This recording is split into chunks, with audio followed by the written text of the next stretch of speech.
que només hem respost a l'esquerra visual nostra i clar, que ara toca la dreta visual nostra, o sigui, no dic res. Digues. Abans que res, agrair-te la proximitat que ens porta. Jo t'ho conec. Si digues. Soc un dels 14 culpables del manifest Koiné. Sí. I volia saber la teva opinió personal sobre si a la República haurem de mantenir l'estatu quo lingüístic amb l'obligació de saber castellà o creus que ens podrem alliberar d'aquesta obligació?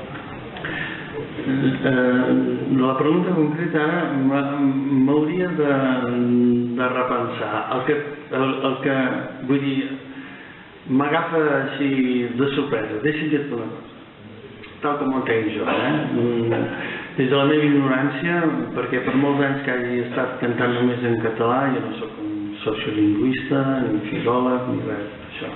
Crec que la futura república s'ha de cohesionar al voltant del català i que la llengua catalana s'ha de protegir absolutament i ha de ser prioritària. Jo no sé si això vol dir llengua pròpia, llengua territorial, etc.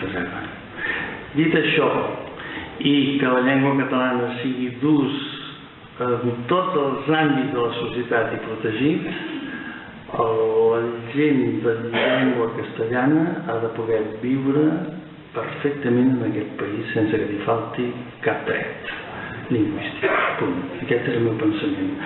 Vosaltres digueu que ha de ser la llengua territorial. Jo, com que se m'escapen les definicions, si territorial vol dir això, jo hi estic. Nosaltres volem dir això sempre que no deixem de banda les altres immigracions. Doncs això. Ja està. Jo crec que la futura república s'ha de cohesionar com llengua de cohesió social el català. I que això vol dir, en tots els termes, dels educatius, etc. No? Ara, escolta, evidentment la gent que se sent espanyola i parla castellà en aquest país ha de poder parlar, viure i comportar-se,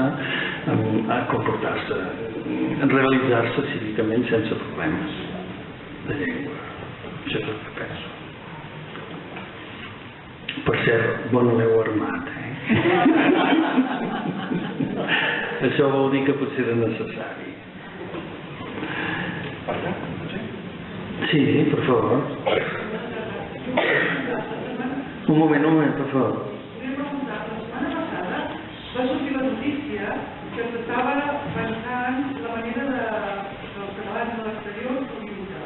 Sí. Em va sortir una cosa, i és que suposo que la propera votació, si tot va bé, serà per les eleccions constituents. Bueno, depèn de com t'ho prenguis. El Rajoy vol que votem d'aquí 4 dies. Tu els dones per perduda.